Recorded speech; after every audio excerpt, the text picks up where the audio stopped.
आजिकालीर नुआ Gen Z generation रे फूड्र ना क्वालिटी भी सेमती ही चेंज हेलाणी आ वेरिएशन देखा मिलूँ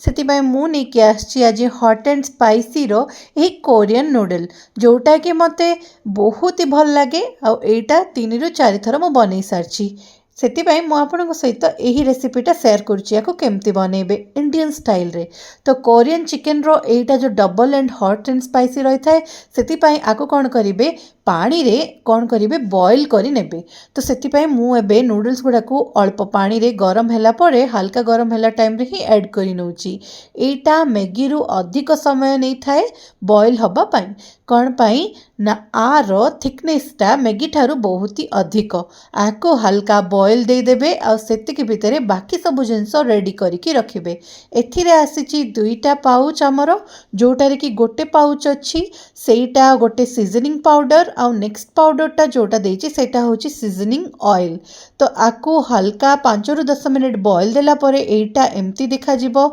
आकु भले कि स्टीर करि नियंतु आउ अल्प बॉईल कला परे अल्प पानी जेतिकी आपन को रखिबा को इच्छा सेतिकी टाइम रे रखिकी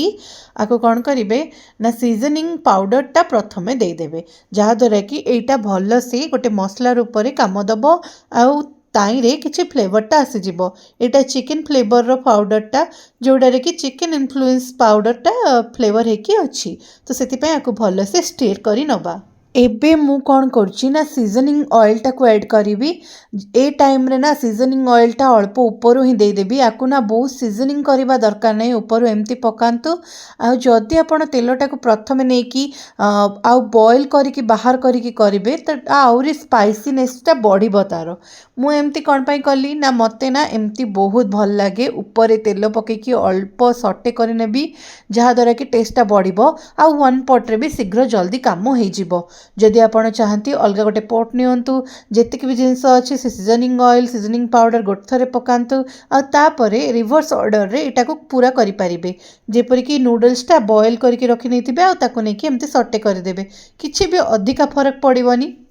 अल्प टिके फ्राए टेस्टा आसीबो एमती कले आहुरी टेस्टा भल आसीबो कौन पाई बॉइलिंग वाटर को आ स्ट्रेन करबा को पड़िबनी अल्प पानी दे देबे आ ताको सेमती बॉईल करिवे से टाइम रे ही इंस्टेंट पाउडर जोड़ा भी आपन को देई थाए से पाउच रो आ सेही ऑयल ऐड करिवे अन्य किछि जिंस भी ऐड करबा जरूरी नाही। ए टाइम रे ना एटा बहुत ही टेस्ट आसे स्पेशली पाग जते बेले ठंडा थाए अल्प एही स्पाइसी मैगी सहित गोटे एग हे जिवना बहुत बढ़िया लागे। एबे मु कौन करी सेटा को सर्व करी नेबी गोटे बाउल रे आ सेम पॉट रे ही आज मु गोटे एग को क्रम्बल करके एथिरे ऐड करेबी जो द्वारा कि यार जो स्पाइसीनेसटा अच्छी एगटा पूरा मेंटेन करि नबो। एग रे कौनसी भी जिनस ऐड करिवेनी ओनली सटे करके छाड़ी नेबी सेति मु कौन करी पैन रो अल्प सोरिष तेल नेकी एगटा टिके बॉईल करि नेबी आ सेटा को डायरेक्ट आनी के एथिरे पकेई नेबी।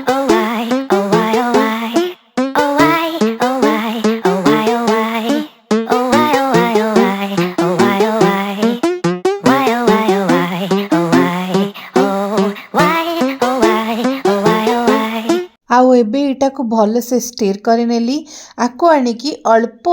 1 मिनट एमती सेटल हबा को देला परे ताको खाई नेबी आउ बहुत ही यम्मी बनी थिला। केबे ट्राई करिकि देखंतु आउ एकटा को एमती ऊपर पकांतु। Bye bye.